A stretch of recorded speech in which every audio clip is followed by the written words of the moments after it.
Disclaimer. दोस्तों, ये कहानी केवल एक काल्पनिक रचना है। ये केवल लेखक के द्वारा रची गई यह एक कहानी है।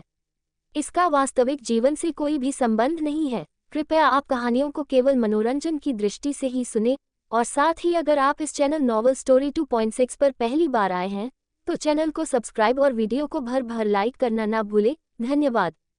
एपिसोड 37। डेडली आका ने अब परेशान होते हुए लोका से कहा, वो जानता है हम उसको कैद करना चाहते हैं। तो लोका ने कहा, वो डेविल है, वो हमसे 4 कदम आगे है। फिर लूसी ने कहा, तो वो फिर ये भी जानता होगा एन हमारा साथ दे रही है, और अब एन वहाँ आ चुकी थी और कहा तो फिर वो यहाँ नहीं आएगा, इसलिए आप मुझे मेरी फैमिली के साथ वापस भेज दे।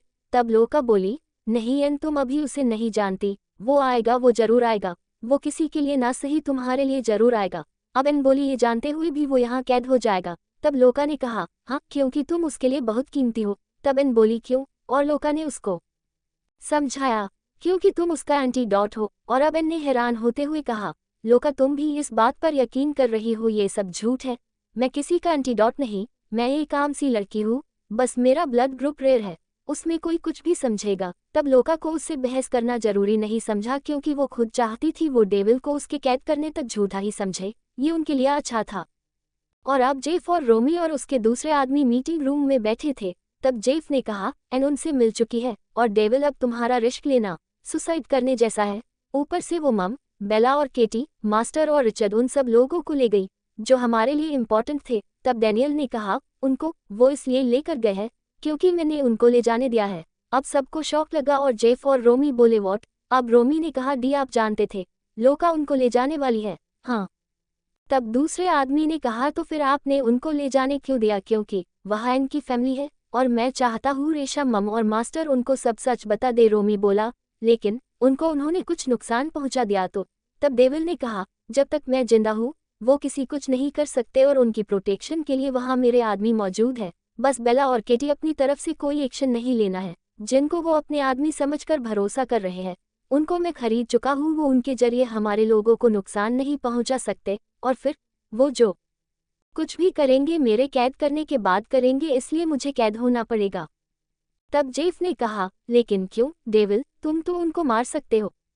तब डेविल ने चेयर को घुमाते हुए आराम से कहा, हाँ, मैं चाहूँ तो एक पल में ही उन सबको खत्म कर सकता हूँ, उनका पूरा किंगडम पलक झपकते ही खत्म कर सकता हूँ, लेकिन मैं ऐसा करूँगा नहीं। वो ये सोच रहे हैं कि वो मेरे खिलाफ प्लानिंग कर रहे हैं और मेरी मासूम एन को यूज़ करके मुझे पकड़ना चाहते हैं, लेकिन वो ये नहीं जानते अब मैं खुद चाहता हूँ वो मुझे कैद करे। और अब जेफ को झटका लगा। अब डेविल ने आगे कहा, मैं चाहता तो लोका को तभी खत्म कर देता जब उसने एन को मेरे खिलाफ यूज़ किया, लेकिन एन मुझ पर से अपना ट्रस्ट खत्म कर चुकी थी। अगर ऐसे में मैं लोका को मार देता तो मैं और ज़्यादा एन की नज़रों में बुरा बन जाता, इसलिए मैंने इन सब को खेलने दिया। तब रोमी बोला, तो आप ये सब क्यों कर रहे हो? तब डेविल ने कहा, एन का ट्रस्ट फिर से पाने के लिए। अब सब चौंके। तब डेविल ने कहा, मुझे हर हाल में एन का ट्रस्ट जीतना है, और वो मेरे कुछ भी कहने से वो मुझ पर यकीन नहीं करेगी। वो तब यकीन करेगी जब अपनी आंखों से उनका सच देखेगी, और वो अपना सच तब तक नहीं बताएंगे जब तक वो मुझे अपनी कैद में ना कर ले। और तब जेफ ने कहा, डेविल, इसमें तुम्हारी जान को भी खतरा है, क्योंकि जब उनको पता चल चुका एन तुम्हारा एंटीडोट है तो उनको ये भी पता चल चुका होगा एन के जरिए तुमको मारा भी जा सकता है, और एन ने उनको तुम्हें मारने की परमिशन दे दी तो क्या होगा? तब डैनियल ने कहा, उसके प्यार के बिना भी तो मैं मर ही रहा हूँ, अगर उसका यकीन मेरे मरने के बाद होगा तो मैं मरने को तैयार हूँ। तब जेफ ने कहा, ये क्या पागलपन है डेविल? तब डेविल हंसकर कहा, ये पागलपन ही मेरा प्यार है। फिर रोमी ने कहा, दी, अगर आपको कुछ हुआ तो हम सब का क्या होगा? और फिर डैनियल ने कहा, डोंट वरी, वो सब मिलकर डैनियल को मार सकते हैं, डेविल को नहीं, लेकिन इनका मुझ पर यकीन होने तक मुझे खुद को कमजोर ही साबित करना है, तभी वो एन के सामने अपनी रियलिटी दिखाएंगे, क्योंकि फिर वो एन और उसकी फैमिली को मारना चाहेंगे, और तब एन को उनके बारे में पता चलेगा, और जैसे ही एन का मुझ पर यकीन हो जाएगा फिर मैं एक को भी नहीं छोड़ूंगा। लेकिन इस बीच मुझे डर ये है वो लोग एन को कोई नुकसान ना पहुंचा दे, क्योंकि एन उन पर यकीन करके बैठी है, लेकिन अब मुझे इस डर का सामना तो करना पड़ेगा। अब तुमसे जो मैंने कहा तुम्हें वो करना है। मैं डेडली आका के आइलैंड पर जा रहा हूँ, और डैनियल उनके आइलैंड के लिए निकल गया। इधर वो सब एन को समझा रहे थे, और अब एन बहुत ज्यादा घबरा रही थी। तब लोका ने उसकी अच्छाई का यूज किया और कहा, एन, क्या आप चाहती हो डेविल और मासूम लोगों को खा जाए और तबाही मचा दे? आपकी और मेरी फैमिली को खा जाए। तब एन ने कहा, नहीं मैं ऐसा नहीं होने दूंगी। तो फिर आप ये करना ही होगा एन, क्योंकि डेविल के पास जाने की हिम्मत हम में से किसी की भी नहीं है। तब एन ने कहा, जब वो जानता है मैं उसका धोखा दे रही हूँ तो वो मेरे पास क्यों आएगा। तब लोका ने कहा, एन आपसे कितना कहा जाए उतना करो। और अब उन्होंने इसके हाथ में एक इंजेक्शन देकर कहा, दे से ही डेविल तुम्हारे पास आएगा, तुम्हें उसके हाथ में ये लगाना है। ये केमिकल उसके हाथ में जाते ही वो बेहोश हो जाएगा और तभी हम उसको कैद कर लेंगे। और एन ने तभी कहा, आप डेविल को कैद ही करेंगे ना, उसको मारेंगे तो नहीं। तब लोका ने कहा, हाँ दिया, हम उसको कैद करके उसको नॉर्मल करने की कोशिश करेंगे। और अब एन के दिल और दिमाग लड़ रहे थे। दिल कह रहा था ये उसको कैद करने के बाद मार भी सकते हैं, तू गलत कर रही है। और दिमाग कह रहा था, तुझे उसका कैद कराना जरूरी है, वरना वो जाने कितने मासूम लोगों को मार देगा। तभी उनका एक आदमी अंदर आया और उसने कहा डेविल आ चुका है। और उन्होंने एन को बाहर जाने के लिए कहा। और अब एन लैब से बाहर आए और उसने अपना इंजेक्शन का हाथ पीछे कर लिया और वो डेविल को आता देख रही थी, जिसने black deep V shape T shirt पहनी थी और उस पर black jacket coat, black fit trouser, आंखों पर ब्लैक चश्मा और हाथ में ब्लैक ग्लव्स। और वो बहुत रिलैक्स होकर चलता हुआ आ रहा था और एन को ऐसा लग रहा था उसका दिल किसी ने मुट्ठी में ले लिया था। और अब एन आंखों में नमी आई, ये सोचकर काश तुम एक मॉन्स्टर नहीं होते तो आज मुझे ये करना नहीं करना पड़ता। और अब उसने अपनी आंखें को नीचे को झुकाया, क्योंकि ज्यादा देर वो उसकी तरफ देखती तो उसका इरादा कमजोर पड़ जाता और उसको कमजोर नहीं पड़ना था। और अब एन ने दे से ही आंखें ऊपर की, उसकी आंखों के सामने डेविल खड़ा था और अब उसकी नीली आंखें उससे बहुत सारे सवाल कर रही थी। और एन एक झटके से पीछे को होती, लेकिन उसने उसकी कमर में हाथ डालकर उसको रोक लिया। और अब एन बिना उसकी तरफ देखे आहिस्ता से उसकी सीने से लगी और तभी उसने उसके हाथ पर इंजेक्शन लगा दिया। और अब डैनियल उसको देखकर हल्का सा मुस्कुराया और एन एक झटके से उससे अलग हो गई और कहा, काश आप एक मॉन्स्टर ना होते। और अब डैनियल ने अपने दिल पर हाथ रखकर आहिस्ता से कहा, काश मुझे तुमसे इतना प्यार ना होता तो आज मुझे तुम धोखा देने के लिए जिंदा नहीं होती। और फिर डैनियल ने उसको प्यार से कहा, एन बहुत गलत लोगों का साथ दे रही हो, तुम यही चाहती हो ना मैं खुद को इनके सामने सरेंडर कर दूं? तो ठीक है, मैं खुद को सरेंडर कर रहा हूँ, लेकिन तुम्हें अपनी फैमिली को लेकर यहाँ से जाना होगा अभी के अभी, क्योंकि ये लोग अच्छे नहीं है। एन मैं नहीं चाहता ये लोग तुम्हारे साथ भी वो करे जो इन्होंने मेरी माँ के साथ किया। और अब डैनियल ने एकदम घुटनों के बल जमीन में बैठा और जब वो बेहोश होकर आगे की तरफ गिरने ही वाला था तब एन ने ना चाहते हुए भी उसको अपनी बाहों में संभाल लिया। और अब उसने लोका को इशारे से बताया, वो बेहोश हो चुका है। वो सब कुछ ही दूरी पर खड़े ये सब देख रहे थे। और अब डैडली आका ने आहिस्ता से उसको चेक किया, तब उसको तसल्ली हुई तो वो कितने सारे लोग डेविल को ऊपर उठा कर ले गए। और एन को उसको यूं जाता देख दिल अंदर से खून के आंसू रो रहा था और कह रही थी, तुम एक मॉन्स्टर हो, मैं तुमसे कभी प्यार नहीं कर सकती, तुम्हारे कैद होने में ही लोगों की भलाई है। और अब एन ने लोका से कहा, मेरी फैमिली कहाँ है? और अब लोका ने एन को उसकी फैमिली के पास ले गई और एन ने देखा वहाँ उसकी पूरी फैमिली थी और एन उनको देखते ही उनके पास भाग कर आए और वो सब उसको लिपट गए और एन बुरी तरह रोने लगी। और अब उसकी माँ ने कहा, बेटा ये कौन लोग हैं और हम यहाँ कहाँ फंस गए? मेरा इस अजीबोगरीब जगह पर मन बहुत घबरा रहा है। तब एन ने कहा, मम्मा मैंने अपना वादा पूरा कर दिया, मैंने डेविल को पकड़वा दिया है, अब मैं इनको कहती हूँ ये हमें वापस अपने देश भेज दे। और अब एन और वो सब एक साथ बैठे थे जब लोका और एम्मा अंदर आए और एकदम एन उनके पास आए और कहा, लोका आप सब लोग जो चाहते थे मैंने वो किया, अब प्लीज मुझे और मेरी फैमिली को जाने दो, तुमने वादा किया था मुझसे। तब लोका हंसी और हंसते हुए कहा, डियर हम तुम्हारी तरह बेवकूफ़ नहीं है जो तुम्हारी तरह अपने पैरों पर खुद कुल्हाड़ी मारेंगे। वो सब उनसे ब्रिटिश लैंग्वेज में बात कर रहे थे। तब इन्हें कहा, लोका आप ये क्या कह रही हो? आपने मुझसे कहा था अगर मैं डेविल को आपके हवाले कर दूं तो आप मेरी फैमिली को प्रोटेक्ट करेंगे और हमें घर भेज देंगे। तब एम्मा ने कहा, एन हम तुम्हारी फैमिली को जिंदा नहीं छोड़ सकते क्योंकि ये लोग अपनी दुनिया में जाकर हमारे राज बताएंगे जो हम नहीं चाहते। अब एन को अपने कानों पर यकीन हो रहा था, लोका एम्मा ये सब क्या कह रही थी। तब एन ने कहा, लोका आप ये क्या कह रही है? और अब पूरी मिर्जा फैमिली उनकी बात सुनकर पैरों तले से जमीन निकल गई। और लोका बोली, डियर वही जो तुमने सुना, हमें तुम्हारी फैमिली को मारना होगा। और अब एन चीखी, इसका मतलब आपने मुझसे झूठ कहा था, आप मेरी फैमिली को प्रोटेक्ट करेंगे। और वो तीनों हंसी। और अब एन ने कहा, इसका मतलब डैनियल ठीक कह रहे थे, आप अच्छे लोग नहीं हो। और अब एन ने कहा, मैं आपको कभी माफ नहीं करूंगी। और एम्मा ने प्यार से कहा, बेबी तुम कर भी क्या सकते हो, क्योंकि जो तुम्हारी पावर थी उसको तो तुम कैद करवा चुकी। तब अरमान ने कहा, इसका मतलब आप सब लोगों ने मिलकर हमें डैनियल के खिलाफ यूज किया है। और तब लूसी ने कहा, आप ऐसे ही समझ लो और अब सब मिलकर अपनी करनी पर पाछताओ।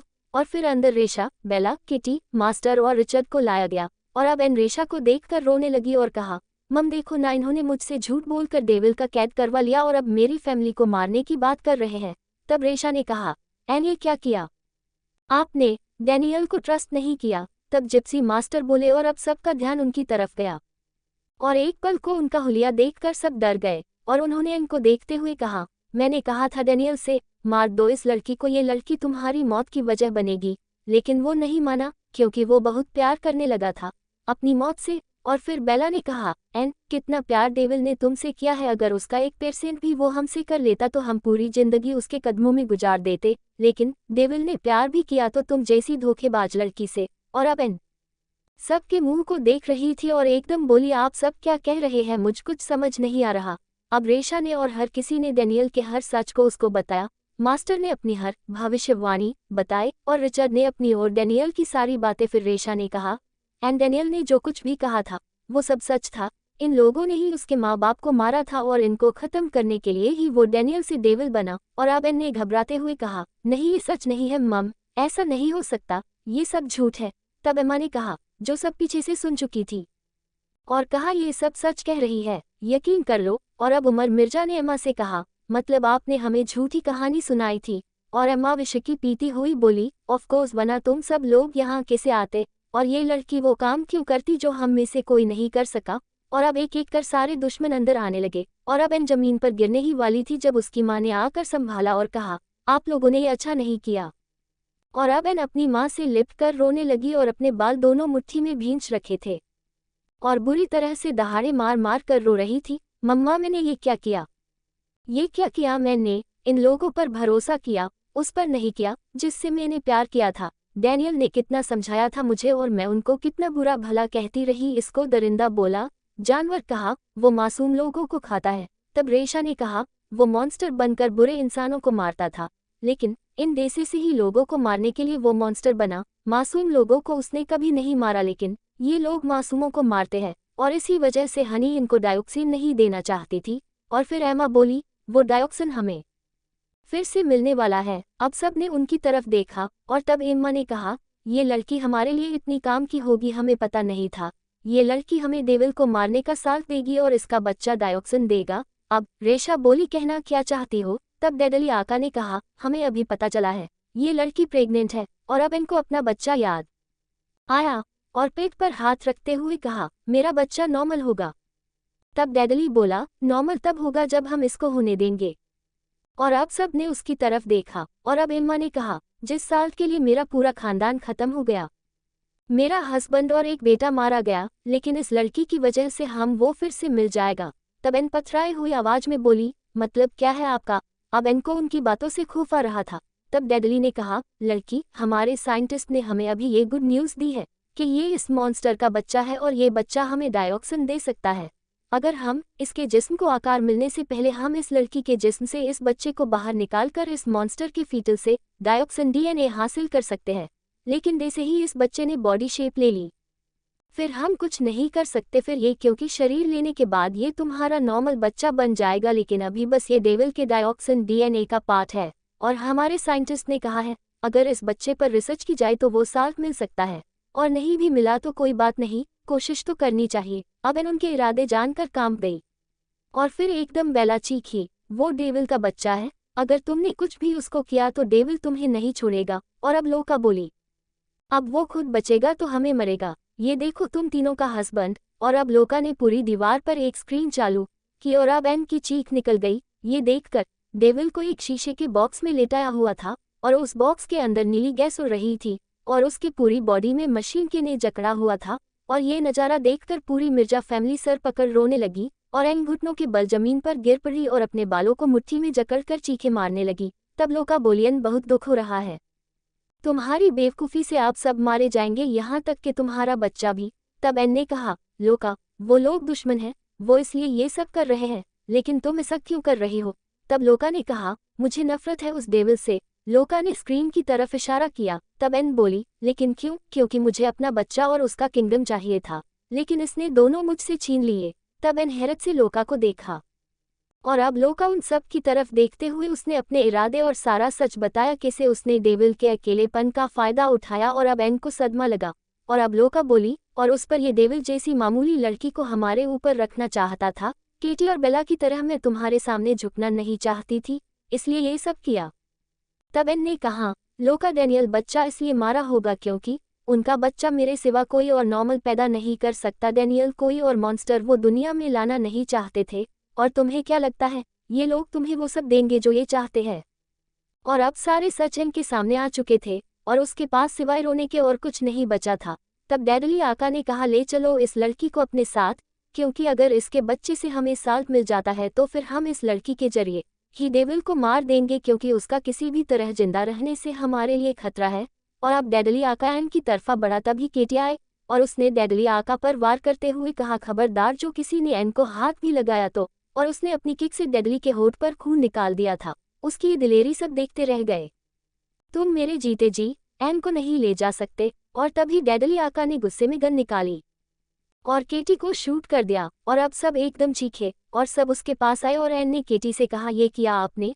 तब केटी ने फूले सांस के साथ कहा, तुम्हें इनके हाथ नहीं आना है एन, तुम्हें भागना है यहाँ से, ये बहुत बुरे लोग हैं। और केटी ने एन से कहा, डेविल से कहना केटी लव हिम, और मैंने उसके लव को बचाने की कोशिश की थी लेकिन बचा नहीं पाए। और एन और सब रोने लगे। केटी की गर्दन एन की गोद से फिसल गई और तभी एम्मा ने एन का हाथ पकड़ा और उसको घसीटती हुई ले गई और उसको वही ले आए जहां डेविल को कैद किया हुआ था। इधर लोका एम्मा से के पास आ रही थी जब उसने एम्मा के मुंह से अपना नाम सुना और वो बाहर ही रुक गई। जिम्मी एम्मा से कह रहा था, मॉम क्या हम इस लोका को डेविल का किंगडम उसकी सारी मिल्कियत दे देंगे? तब एम्मा हंसी, वो लोका हमें बेवकूफ़ समझती है, जिस मिल्कियत के लिए मैंने अपने सगे बाप को नहीं छोड़ा उसको मैं इस 2 कौड़ी की लोका को दे दूंगी। हमें सिर्फ उसको लालच देकर वो करवाना था जो हम सब नहीं कर सके, क्योंकि वो डेविल की खास थी और डेविल को उस पर भरोसा था, इसलिए हम उसको अपने साथ मिलना था। लेकिन अब उसका काम खत्म, सबके साथ हम उसको भी खत्म कर देंगे। और वो सब हंसने लगे और लोका को अब अफसोस हुआ, वो डेविल को धोखा दे रही थी और ये लोग मुझे धोखा दे रहे थे। और अब कुछ देर लोका बाहर रुककर अंदर गई और ऐसा रिएक्ट किया जैसे उसने कुछ नहीं सुना। और अब लोका ने एम्मा से कहा, एम्मा एक बार क्या तुम मुझे डेविल को दिखा सकती हो? मैं भी देखना चाहती हूँ, हमेशा रौब जमाने वाला डेविल बेबस पड़ा कैसा लगता है।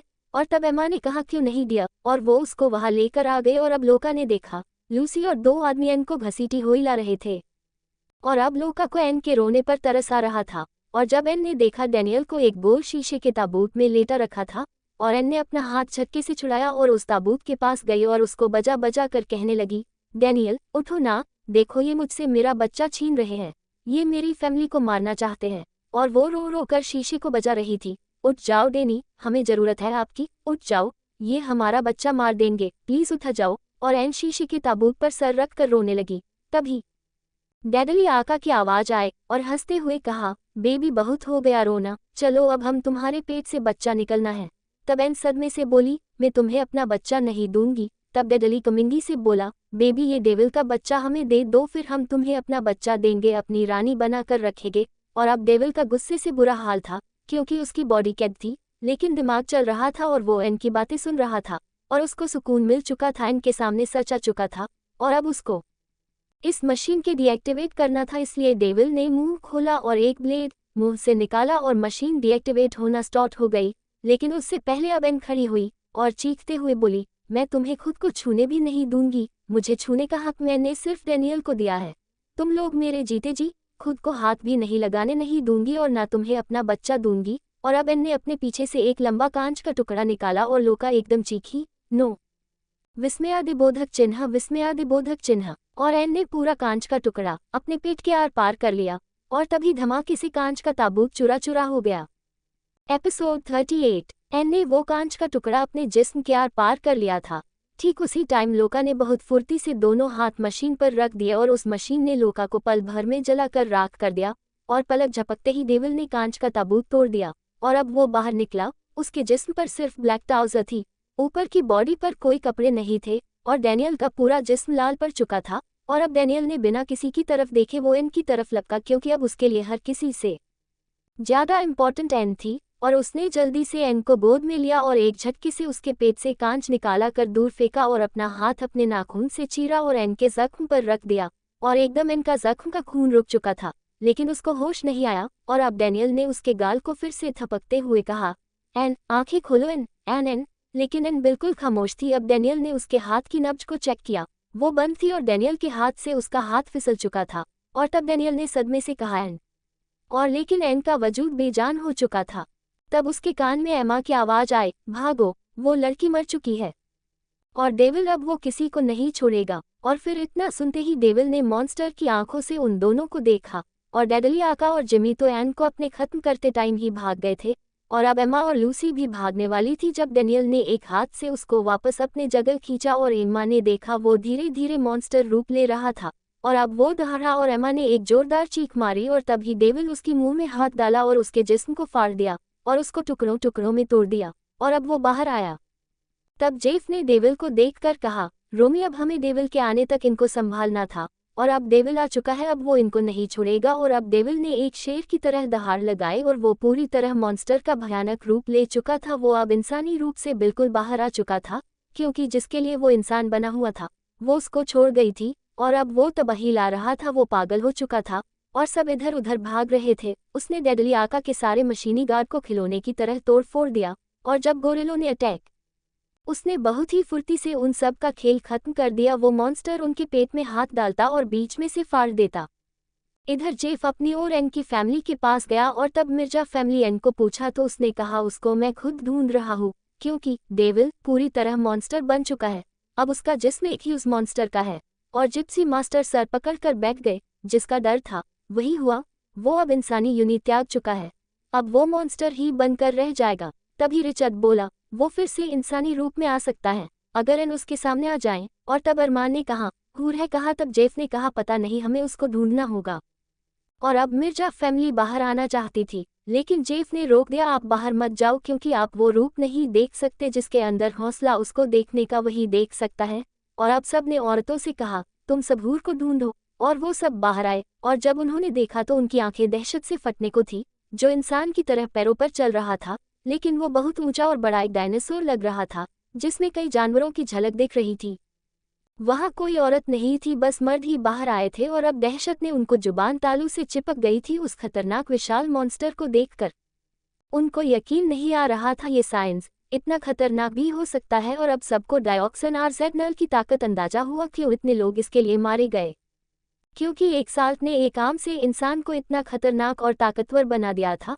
और अब रिचर्ड ने देखा वो कितने सारे साइंटिस्ट उसके मुंह पर रोशनी मारकर उसको पीछे कर रहे थे और उस पर अजीब अजीब मशीनों से अटैक कर रहे थे जिसका उस मॉन्स्टर पर कोई असर नहीं हो रहा था। तब उनमें से एक बोला, इसकी ताकत तो हमारी सोच से भी ज्यादा है। और तभी उस मॉन्स्टर ने एक भयानक दहाड़ लगाए और वो पीछे को गिरे लेकिन फिर खड़े होकर उसका सामना करने लगे। उनके पास एक अजीब राह की लाइट थी जिससे वो उस मॉन्स्टर रोक रहे थे और तभी उसने एक बड़ा सा पत्थर उठाकर उनके ऊपर दे मारा और वो कई साइंटिस्ट उसके नीचे दब गए। मौका देखकर डेडली आका और जिम्मी और लूसी हेलीकॉप्टर में बैठकर फरार हो रहे थे जब उस मॉन्स्टर ने एक हाथ बढ़ाकर उस हेलीकॉप्टर को खींचा और उसको किसी खिलौने की तरह उछाल दिया। और तभी डेडली आका को पकड़ा और एक खतरनाक आवाज निकाली और डेडली गला फाड़े पूरी ताकत से चीख रहा था और किसी खिलौने की तरह उस मॉन्स्टर के हाथों में झटपटा रहा था। और अब उस मॉन्स्टर ने मुंह खोला और डेडली आका भयानक तरीके से चीखा और तब उसने अपने खतरनाक जबड़ों में उसकी खोपड़ी चबा ली और उसके पूरे शरीर को कुचल दिया। ये नज़ारा जिम्मी ने देखा तो दहशत से उसके नाक और मुंह में से खून निकलने लगा और वो वहीं गिरकर मर गया। और लूसी ने गन निकालकर खुद को गोली मार ली और अब वो साइंटिस्ट फिर मशीनों के जरिए मॉन्स्टर पर वार करने लगे। तभी रिचर्ड ने कहा, रुको, क्या आपने नहीं जानते ये ग्रेट साइंटिस्ट डैनियल अलेक्जेंडर है। और इतना सुनते ही वो सब हैरान रह गया और अब रिचर्ड ने जल्दी से उनको सब बताया और वो सब एकदम सीने पर हाथ रखकर उस मॉन्स्टर के सम्मान में झुक गए और वो अब उन सबको मारने वाला था जब उनको झुकता देख रुक गया। और अब वो फिर से भयानक तरीके दहाड़ा और अब उसने तोड़ फोड़ शुरू कर दी। तब रिचर्ड ने कहा, वो लड़की कहाँ है, अब वही इनको रोक सकती है। तब वो सब अंदर भागे और वहाँ उनकी फैमिली एन के पास बैठे रो रहे थे। तब एक साइंटिस्ट ने एन की नाक के पास हाथ रख चेक करते हुए कहा, oh shit, she is almost dead. तब एक साइंटिस्ट ने एकदम कहा, एक चांस लेते हैं क्योंकि इसका जीना बहुत जरूरी है क्योंकि इस मॉन्स्टर को फिर से इंसान यही लड़की बना सकती है। तब उन्होंने एन की बॉडी को मशीन में रखा। तब एन का जिस्म हल्के हल्के हिलने लगा है। तब एक ने कहा, अभी ये पूरी तरह से नहीं मरी है, इसको कुछ वक्त के लिए बुलाया जा सकता है। और उधर मास्टर ने जमीन पर बैठकर अपनी सारी हड्डी की मालाएं उतार कर एक घेरे में रखी और आंख बंद करके कुछ कुछ पढ़ना शुरू किया, और उसको फैमिली ने भी दुआ शुरू की और एन ने एक जरोदर चीख मारी। डेनी और बाहर वो को मॉन्स्टर पागल हो चुका था, एकदम अंदर की तरफ लपका और भागता भागता इंसानी रूप में आ गया। और अब वो अंदर आया और सब उसको देख हैरान रह गए और बहुत खुश हुए। वो फिर से इंसानी रूप में आया और अब डैनियल एकदम दहाड़ा एन, और उसने उसको जल्दी से गोद में उठाया और बाहर की तरफा भागा। और अब सब हॉस्पिटल में खड़े थे। डॉक्टर ने बाहर आकर डैनियल से कहा, आई एम सॉरी, हम बच्चे को नहीं बचा सके। और डैनियल ने तकलीफ से आंखें बंद की। फिर डॉक्टर ने कहा, अगर 24 घंटे में आपकी वाइफ की बॉडी ने कोई रिएक्शन दिया तो हम उम्मीद कर सकते हैं, वरना आई एम सॉरी। और अब डैनियल की हालत बहुत अजीब हो रही थी। वो आगे बढ़ा तो उसके कदम लड़े खड़ा गए, और तभी उसको मास्टर ने संभाला। एक मजबूत इंसान होश गंवा रहा था। तब जिप्सी मास्टर ने कहा, उसने गॉड से तुम्हारी मौत अपने लिए मांग ली। और अब डैनियल को उसकी विश याद आई और पूरे हॉस्पिटल में एक कोहराम सा आ गया था। एन की फैमिली बुरी तरह रोने लगी और उसकी माँ, जो पहले ही डैनियल का रूप देखकर खौफ में थी, अब एन के लिए ये सुनकर वही बेहोश हो गई। और अब सब बुरी तरह रो रहे थे। लेकिन डैनियल बाहर की तरफ भागा, सब उसको देखते रह गए। और डैनियल उसी चर्च में आया और एक डंडा दरवाजे पर लगी मूर्ति में मारा, और फिर एक बाद एक उसने गॉड की स्टैचू तोड़नी शुरू कर दी। ये देखकर सारे फादर चर्च में आए, और अब डैनियल एक डंडा जीसस की मूर्ति में मारने ही वाला था, जब चर्च के फादर ने उसको रोकते हुए कहा, Daniel my son, don't commit this sin. Daniel, no my son, ये पाप मत करो। तब डैनियल ने गुस्से से कहा, and what about what they are doing with me? They snatched my parents, snatched my family, I didn't complain to them. Gave me the life of a beast, I didn't even complain. Took my child before coming into the world, I tolerated it, but they know to live my life. The last support of my happiness is that girl, now she too. I am not liking this God because he never fulfilled my wish. That girl asked once and he killed her, so I am breaking them. Because this is what he asked for this wish, so you all go away, I will finish everything.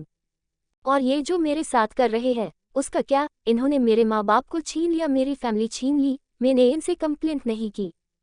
मुझे दरिंदे की जिंदगी दी, मैंने फिर भी शिकायत नहीं की। मेरा बच्चा दुनिया में आने से पहले ले लिया, मैं बर्दाश्त कर गया। लेकिन इनको पता है, मेरी जिंदगी जीने का, मेरी खुशियों का आखिरी सहारा वो लड़की है, अब उसको भी छीन रहे हैं। तो ये गॉड मुझे अच्छा नहीं लग रहा, क्योंकि इन्होंने मेरी विश कभी पूरी नहीं की। उस लड़की ने एक बार मांगा और इन्होंने उसको मौत दे दी, इसलिए मैं इनको तोड़ रहा हूँ, क्योंकि यही उसने ये विश मांगी थी। इसलिए आप सब चले जाओ, मैं यहाँ से, मैं सब खत्म कर दूंगा यहाँ। तब फादर ने कहा, Daniel my child, God never does bad to anyone. You are there special child, because this church was built by your grandfather, and your parents were also married in this church, and your mother did special prayer here थी when you came into the world. Honey did every prayer for you in this church. Now how can you think he will do bad things to you? She will be saved, we will do special prayer for her. Daniel my child, God कभी किसी के साथ बुरा नहीं करता। तुम तो special child हो उनके, क्योंकि ये चर्च तुम्हारे दादाजी ने बनवाया था, और तुम्हारे माँ बाप की शादी भी इस चर्च में हुई थी, और तुम्हारी मदर ने यहाँ स्पेशल प्रेयर की थी। जब तुम दुनिया में आए थे, तुम्हारे लिए हर प्रेयर हनी ने इस चर्च में ही की थी। अब तुम कैसे सोच सकते हो वो तुम्हारे साथ बुरा करेगा? वो बच जाएगी, हम उसके लिए स्पेशल प्रेयर करेंगे। और अब सब ने मोमबत्ती जलाकर प्रेयर शुरू की, और डैनियल भी उनके साथ शामिल था। जब उसके फ़ोन पर रिंग हुई और अब कॉल सुनकर डैनियल की जान में जान आई, और वो गॉड थैंक यू बोलता हुआ बाहर भागा। और डे से ही डैनियल आया। डॉक्टर ने कहा, अभी वो बेहोश है, आप खाली उसको देख सकते हो। और डैनियल एन को देखने के लिए अंदर गया, और एन जो बेहोश थी, अभी उसने उसकी तरफ कदम बढ़ाए ही थे जब एन की माँ समीरा की आवाज़ उसके कानों में टकराई, रुक जाओ डैनियल। समीरा उससे एन की तरह खूब खा रही थी, लेकिन वो माँ थी, अपनी बेटी के लिए हर किसी का सामना कर सकती थी। और डैनियल जैसे ही पलटा, उसने देखा एन की माँ उसके सामने आंखों में आंसू लेकर हाथ जोड़े खड़ी थी, और उससे कहा, डैनियल मेरी बेटी को मुझे दे दो। Daniel, I ask you in my daughter's life begging, मैं तुमसे मेरी बेटी की जिंदगी भीख में मांगती हूँ। डैनियल, मैं अपनी बेटी के बिना मर जाऊंगी, मुझे मेरी बेटी दे दो। डैनियल अजीब नजरों से उस औरत को देख रहा था, जो बड़ी आसानी से उसके जिस्म से उसकी जान मांग रही थी। फिर समीरा ने कहा, डैनियल, हमारी दुनिया और आपकी दुनिया बहुत अलग है। जिस तरह से आप हमारी दुनिया में एडजस्ट नहीं कर सके, ठीक वैसे ही हूर भी कभी आपकी दुनिया में एडजस्ट नहीं हो पाएगी। और अब उसके कानों में एन के लफ्ज गुंजे, मेरी दुनिया में और आपकी दुनिया बहुत अलग है। और अब समीरा रोते रोते कह रही थी, डैनियल मैं आपकी माँ तो नहीं, लेकिन माँ जैसी हूँ। और एक माँ अपने बेटे से अपनी बेटी की जिंदगी मांग रही है। और वो उसके पैरों में बैठ गई और डैनियल एकदम पीछे हुआ और कहा, ये आप क्या कर रही है? एक तरफ मुझे बेटा बोल रही है, दूसरी तरफ आप मेरे पैरों में गिर रही है। प्लीज डोंट डू दस। और अब वो मुंह फेर कर खड़ा हो गया और समीरा रोते हुए बोली, मैंने आपसे कभी नफरत नहीं की डैनियल, बस डरती थी आपके पास्ट से, क्योंकि मैं नहीं चाहती थी जो हनी के साथ हुआ वो मेरी बेटी का साथ हो, इसलिए अपनी बेटी को आपसे दूर रखा, क्योंकि हनी हमारी दुनिया से निकलकर आप लोगों की दुनिया में गई और मारी गई, और अब मेरी बेटी भी इस हाल में है। डैनियल, आपकी जिंदगी खतरों और दुश्मनों से भरी हुई है, कल को फिर कोई मेरी बेटी को टारगेट करेगा। और डैनियल खामोश था जब एक एक करके सब अंदर आए और सब ने उसके आगे हाथ जोड़ लिए और कहा, हमारी हूर को हमें लौटा दो, आपके साथ रहेगी तो आज नहीं तो कल मारी जाएगी। वो कहने को तो बहुत कुछ कह सकता था, अगर उनकी बेटी की ये कंडीशन खुद की गलती की वजह से है, वरना उसके रहते कोई उसको छू भी नहीं सकता था। तब डैनियल ने टूटे हुए लहजे में कहा, क्या आप जानते हैं आप मुझे से मेरी लाइफ मांग रहे हैं? तब इनके बाप ने कहा, ये जिंदगी घुट रही है आपके पास, और अब उसको इनके अल्फाज याद आ रहे थे और अब उसको एहसास हुआ एन भी यही चाहती है जो उसकी फैमिली चाहती है, और उसके अल्फाजों ने डैनियल को अंदर तक छलनी कर दिया था और वो तभी फैसला कर चुका था एन को वापस भेजने का, और अब उसकी फैमिली भी यही चाहती थी। अब डैनियल ने आहिस्ता गहरी सांस लेते हुए कहा, ओक, अगर आपको ऐसा लगता है मुझसे दूर रहकर आपको बेटी सेफ है तो मैं उसको अपने साथ नहीं रखूंगा, लेकिन मेरी भी कुछ कंडीशन है। अब मिर्जा, तब उन्होंने कहा, कैसी कंडीशन? आप यहाँ से जाने के बाद जो भी आपने देखा उसके बारे में किसी से कोई बात नहीं करेंगे। सेकंड, आप मेरे डायरेक्शन के अकॉर्डिंग रहेंगे। लास्ट, एन की लाइफ में डैनियल के सिवा कोई और नहीं आना चाहिए, क्योंकि मैं उससे दूरी बर्दाश्त कर सकता हूँ लेकिन उसकी जिंदगी में कोई दूसरा बर्दाश्त नहीं कर सकता। और अब सब खामोश खड़े थे और अब डैनियल एन के पास गया, प्यार से उसके सर पर हाथ फेरते हुए उसके माथे को चूमा और बाहर निकल गया। अब बाहर जाने लगा जब बेला ने कहा, डेविल, एन को नहीं लेकर जाओगे? तब डेविल ने उसकी तरफ देखते हुए कहा, नो, क्योंकि मैं उसको उसकी दुनिया में छोड़कर जा रहा हूँ। और फिर बाहर आ गया और सब उसके पीछे पीछे चले गए। और अब एन को पूरे 1 महीने बाद होश आया और उसने अपने चारों तरफ अपनी फैमिली को देखा और वो सब एन के होश में आने पर बहुत खुश थे। अब एन ने अपने चारों तरफ नजर घुमाई, उसको वो नहीं देखा जिसको वो सबसे पहले देखना चाहती थी, और एन ने अपनी माँ से कहा, मम्मा मैं कहाँ पर हूँ और डैनियल कहाँ है? तब समीरा ने कहा, बेटा तुम अपनी कंट्री में और अपने लोगों को के बीच हो। और अब इनको एक बहुत गहरा झटका लगा और उसने हैरान होते हुए कहा, अपनी कंट्री में? और डैनियल कहाँ पर है? तब उसके डैडी ने कहा, एन आपको आराम की जरूरत है, इस बारे में हम बाद में बात करेंगे। लेकिन तभी एन ने गुस्से से कहा, मुझे अभी बात करनी है। डैनियल कहाँ है? और मेरा बच्चा? उसने अब जल्दी से पेट पर हाथ रखते हुए कहा। अब उमर मिर्जा बाहर चले गए, अपनी बीवी और भाभी से उसको समझाने का कह गए। और अब समीरा ने कहा, एन अभी तुम इतने दिनों में होश में आए हो? और एन एकदम बोली, कितने दिनों में होश में आए हूँ? तब उसकी माँ ने बताया, 1 मंथ में। और अब एन आंखें फाड़े माँ को देख रही थी और हजारों सवाल उसके दिमाग में दौड़ रहे थे। अब उसने चीख कर कहा, मेरा बच्चा और मेरे हस्बैंड कहाँ है? अब उन दोनों ने आहिस्ता से उसको बताया, हूर तुम्हारा बच्चा मर चुका है और डैनियल तुम्हें छोड़कर चला गया है। अब एन फटी फटी आंखों से अपनी माँ को देख रही थी और अब उसके मुंह से अल्फाज लड़खड़ा रहे थे, छोड़ दिया? न नहीं दे डैनियल, ऐसा नहीं कर सकते आप, झूठ बोल रही है। डैनियल मुझे नहीं छोड़ सकते, वो मुझे कभी नहीं छोड़ सकते। और समीरा ने उसको समझाया, डैनियल ने तुम्हें तुम्हारी भलाई के लिए छोड़ा है, वो नहीं चाहते तुम पर फिर कोई मुसीबत आए। तब एन ने कहा, इसमें उनकी कोई गलती नहीं है, गलती मेरी है, मैंने उन पर यकीन नहीं किया, उनके दुश्मनों पर भरोसा करके उनके साथ चली गई और अपना बच्चा खुद अपने हाथों से खत्म करना पड़ा। अब एन बुरी तरह रो रही थी और फिर एन ने जल्दी से अपने हाथ से ड्रिप खींच दी और दीवानों की तरह बाहर को भागी, लेकिन तभी उसको चक्कर आया और बेहोश कर गिर पड़ी। एपिसोड 39। ब्रिटेन। अब टेबल पर सब खामोशी ब्रेकफास्ट कर रहे थे। अब फिर से इस महल में वीरानियां छा गई थी और डेविल पहले से भी ज्यादा खामोश हो चुका था। जेफ ने अपनी और डैनियल की बचपन की दोस्त ग्रेटा से शादी कर ली थी। वो काफी हंसमुख थी, लेकिन डेविल के सामने सब खामोश रहते थे। जब रेशा ने इस खामोशी को तोड़ते हुए कहा, डैनियल, एन को वापस ले आओ, मुझसे तुम्हारी खामोशी नहीं देखी जाती। तब डैनियल ने आहिस्ता से रेशा से कहा, मम आज के बाद मेरे सामने उसका कोई नाम नहीं लेगा और अब वो कभी इस घर में नहीं आएगी। और ये कहकर डैनियल बाहर चला गया। अब लीबिया के एक आइलैंड पर बहुत बड़ी पार्टी थी जिसमें सभी ब्लैक पावर के लोग शामिल थे, जो दुनिया के सामने कुछ और थे और पीछे अलग जिंदगी थी। और आज इस आइलैंड पर दुनिया के हर अमीर से अमीर नामचीन हस्तियां शामिल थी। और सबको डेविल का इंतजार था, क्योंकि पिछले 6 महीने से उन सब के ऑर्डर पेंडिंग पड़े थे। जब से एन आई थी वो बिजनेस पर फोकस नहीं कर रहा था, इसलिए ऑर्डर पूरा न होने पर सबके खलबली मची हुई थी। इसलिए सबने मिलकर एक पार्टी ऑर्गेनाइज की ताकि डेविल से मीटिंग हो सके बिजनेस के सिलसिले में। और डैनियल का वहाँ बेसब्री से इंतजार हो रहा था। उसको कुछ लोगों ने फोर्स करके डेविल को बुलाया था, वरना वो पार्टी में बहुत कम जाना पसंद करता था। कोई खास मकसद होता तब वो जाता।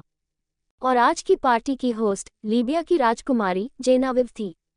उस पार्टी में 20-25 लोग थे और 4-5 औरतें। और अब डेविल खड़ा हुआ उन लोगों से बात कर रहा था और जेना की बहुत गहरी नज़रों से उसको देख रही थी। डेविल ने black stretchable body fit high neck और ब्लैक ओवरकोट पहना था, हाथ में लेदर के ग्लव्स, गोल्डन स्टाइलिश जेल से सेट किए गए बाल जिसमें से कुछ लेयर उसके माथे पर गिरी थी, तीखा खूबसूरत नैनाक्ष, नीली आंखों में ब्लैक शेड और ब्लैक कपड़ों में सफ़ेद रंग, कानों के चमकते ईयर रिंग्स, उसके टैटू और 2 उंगलियों में उसने सिगार ले रखा था जिसका वो धुआं वो बार बार मुंह के रास्ते निकाल रहा था। और हंसते हुए उसके डिम्पल चमक रहा था।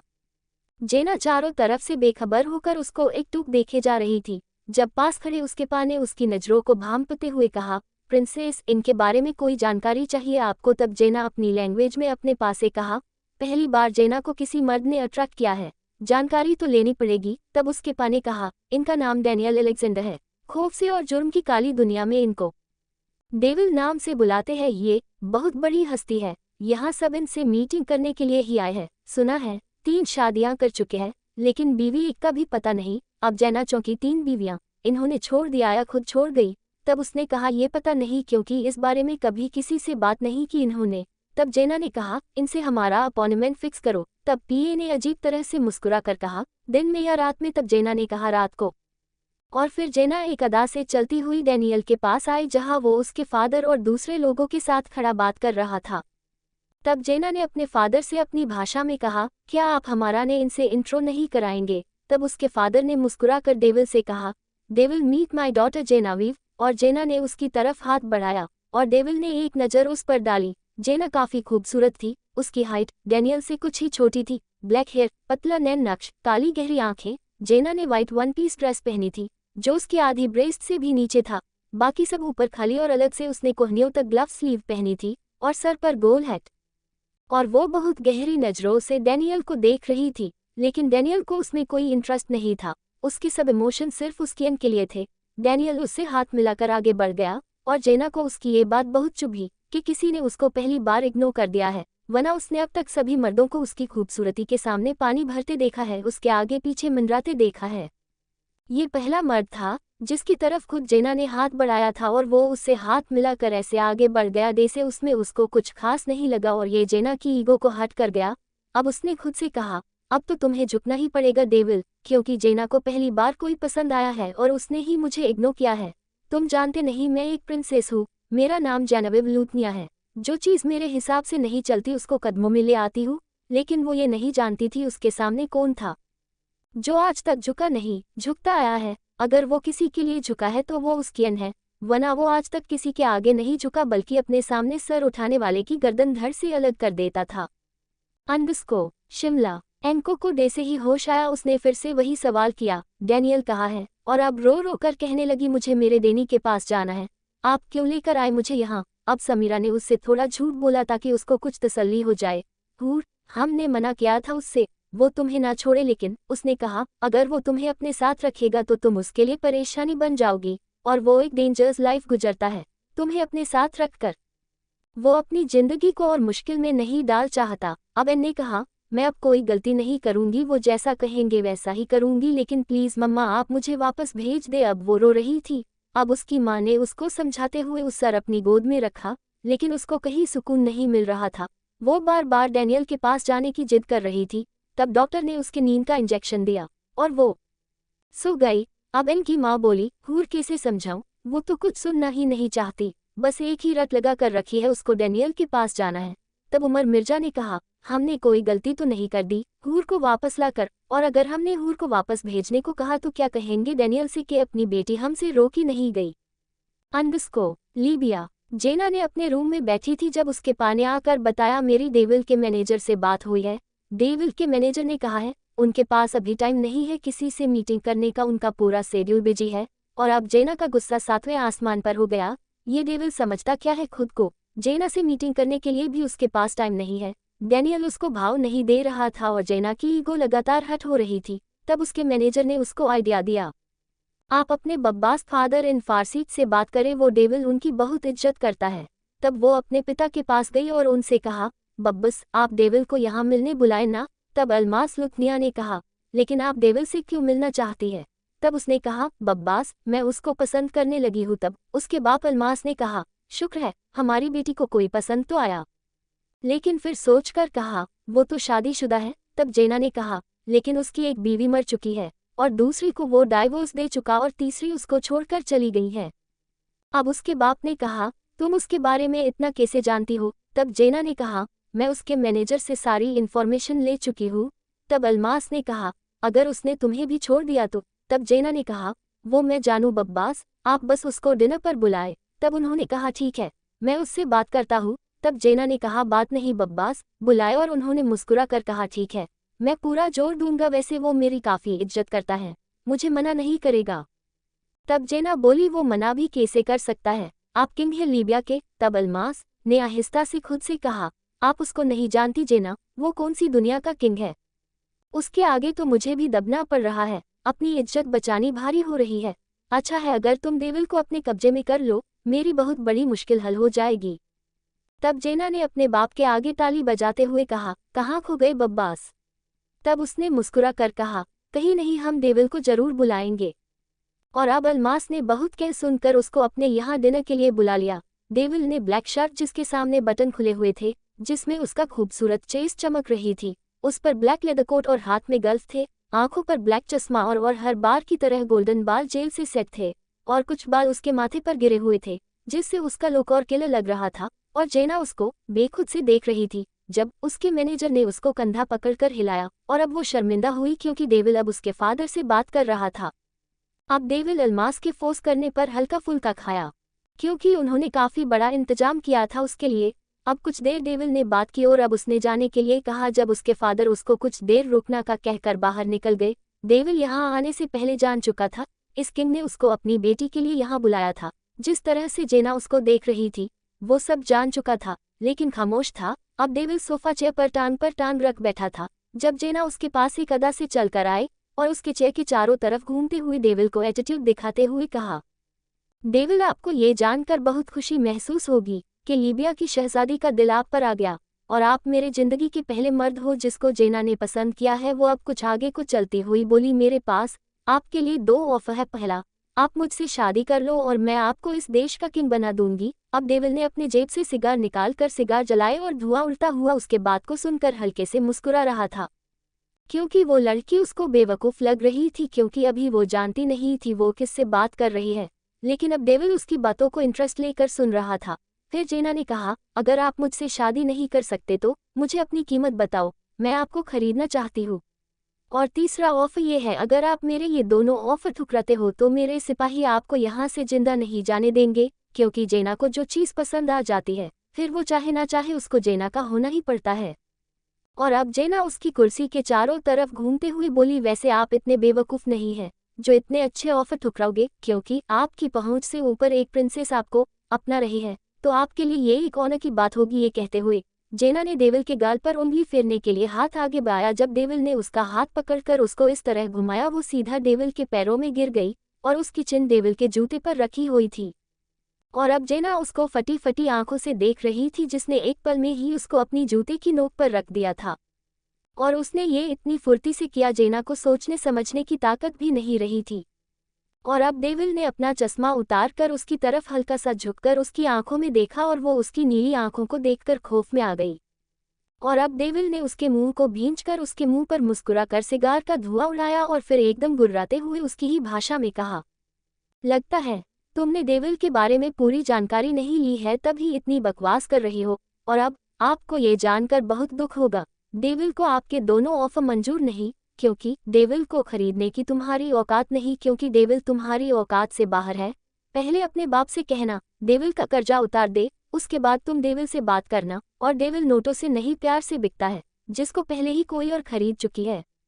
और रही बात तुम्हारे दूसरे ऑफर की, तो डेविल को तुम में कोई ऐसी खास बात नहीं लगी जो तुम्हें अपनी बीवी बनने का ऑनर दे। और तुम क्या डेविल को किंग बनाओगी, क्योंकि डेविल एक ऐसी दुनिया का किंग है जहां तुम्हारे बाप का देश एक कोने में आकर दब जाएगा। और अब डेविल ने उसके मुंह को छोड़ते हुए कहा, अब मेरे पास तुम दोनों बाप बेटी लिए एक ऑफर है। मिस जेनेविव लूथनिया, तुम पर मेरे मैनेजर का दिल आ गया है। वो तुम्हारे साथ एक रात गुजरना चाहता है, इसलिए अगर तुम्हारा बाप मेरा कर्जा ना चुका सके तो तुम एक रात के लिए मेरे मैनेजर के पास आ जाना। डेविल तुम्हारे बाप का कर्जा माफ कर देगा। अब डेविल ने दूर धकेला और खड़े होते हुए कहा, ब्लडी हेल, डेविल को खरीदना चाहती है। और जेना को अपनी हद से ज्यादा इंसल्ट फील हुई, क्योंकि पहली बार जेना ने किसी को पसंद किया और उसने ही उसको इस हद तक बेइज्जत कर दिया। और अब जेना गुस्से में चिल्लाई, सिपाही खत्म कर दो इसे। और एकदम कितने सारे सिपाही डेविल की तरफ बढ़े, जब डेविल ने हल्की से गर्दन टेढ़ी करके एक शेर की दहाड़ लगाए और सब उछलकर बाहर भाग गए। और जेना ये अपनी आंखों से देखकर शॉक रह गई। अब डेविल गुस्से में बाहर आया और जब वो जा रहा था तब अल्मास ने उसको इस तरह गुस्से में जाता देख एकदम उसके पास आया और कहा, डेविल क्या हुआ, आप इस तरह गुस्से में क्यों जा रहे हो। तब डेविल ने कहा, मिस्टर अल्मास लूथनिया, आपकी बेटी को मर्द की जरूरत है। कोई आदमी खरीद कर पट्टा डाल कर दे दो उसको, जो उसका दिल बहला सके। डेविल उसके लेवल से ऊपर है। डेविल को खरीदना चाहती है आपकी बेटी, उसके होश ठिकाने पर लाओ। बकस, your daughter is alive because of you, otherwise the devil does not leave alive those who dare to glorify the devil. क्योंकि आपकी बेटी आपकी वजह से जिंदा है, वरना डेविल की शान में गुस्ताखी करने वालों को डेविल जिंदा नहीं छोड़ता। और ये कहकर वो गाड़ी को हवा में ले उड़ा। और अब आलमस अंदर आया और अपनी बेटी को देखा जो मुठिया भींच कर चीखें मार रही थी और अपने बाप से कह रही थी, बब्बास, जिंदगी में पहली बार किसी ने मेरी इतनी इंसल्ट की है, मैं उसको छोड़ूंगी नहीं। उसने मुझे अपनी जूते की नोक पर रखा और मेरे घर में आकर मुझे मेरी औकात देखा गया। अब उसके बाप ने चीखते हुए कहा, बेवकूफ लड़की, ये क्या किया तुमने, तुम जानती नहीं हो वो कौन है। तब जेना ने कहा, बब्बास, आप किंग हैं, आप उसको खत्म करवा दो। तब उसके बाप ने कहा, मैं इस छोटे से देश का किंग हूँ, लेकिन वो पूरी अंडरवर्ल्ड की काली दुनिया का किंग है और मुझ जैसे कितने देशों के शासक उससे जुड़े हुए हैं। और उसने मुझे कई बिलियन पाउंड्स के वेपन दिए हुए हैं जिनका पैसा मैं अभी नहीं दे पाया हूँ, क्योंकि अगर मैंने दिया तो हमारी इकोनॉमी पर गहरा असर पड़ेगा और इस देश की जनता के सामने मेरी पोल अलग खुल जाएगी कि मैं अंडरवर्ल्ड के लोगों से कनेक्शन रखता हूँ। और अब जेना को डेविल की पावर का अंदाजा हुआ। अब उसको लगा उसने उसको एटीट्यूड दिखाकर कोई गलती कर दी। अब अल्मास ने कहा, जेना, अब तुम्हें डेविल के पास जाकर माफी मांगनी होगी, क्योंकि अगर उसने एक बार दुनिया के सामने मेरा और अपना कॉन्ट्रैक्ट दिखा दिया तो मुझे रातों रात फांसी लगानी पड़ेगी। इसलिए तुम्हें उससे अभी के अभी माफी मांगनी होगी, क्योंकि आज रात वो वापस अपने मुल्क जा रहा है। अंडस्को शिमला। अब एन की आंखें खुली और अब एन ने देखा मायरा उसके पास बैठी थी और उसने प्यार से एन के सर पर हाथ फेरते हुए कहा, कैसी है मेरी छोटी बहन। तब एन रोकर मायरा के गले लग गई और कहा, दीदा देखो ना, ये बोल रहे हैं डैनियल ने मुझे छोड़ दिया है, ऐसे कैसे हो सकता है। तब मायरा ने उसके बाल कान के पीछे करते हुए कहा, हूर, जो हुआ है अच्छे के लिए हुआ है। अब एन ने बेयकीनी से अपनी बहन को देखा और फिर मायरा ने कहा, तुम एक नाजुक सी फूल जैसी लड़की हो और वो एक मॉन्स्टर है, एक दानव राक्षस है वो, जिससे तुम्हारा कोई मेल नहीं। हूर, डैनियल की दुनिया बहुत अलग है, एक अजीबोगरीब दुनिया है। मुझे तो अभी तक यकीन नहीं आ रहा हम ऐसा कुछ अपनी आंखों से देख कर आए थे। हूर, तुम हमारी दुनिया की हो। वो दुनिया साइंटिस्ट और खतरों से भरी दुनिया है और अब तुम इस दुनिया में वापस नहीं जा सकती। तब हूर ने कहा, वो दुनिया मेरी ही दुनिया है और मैं उस राक्षस से, उस दानव से, उस मॉन्स्टर से अपने पैदा होने से पहले ही जुड़ चुकी हूँ। हूर को मायरा के ये अल्फाज डैनियल के लिए बुरे लगे थे।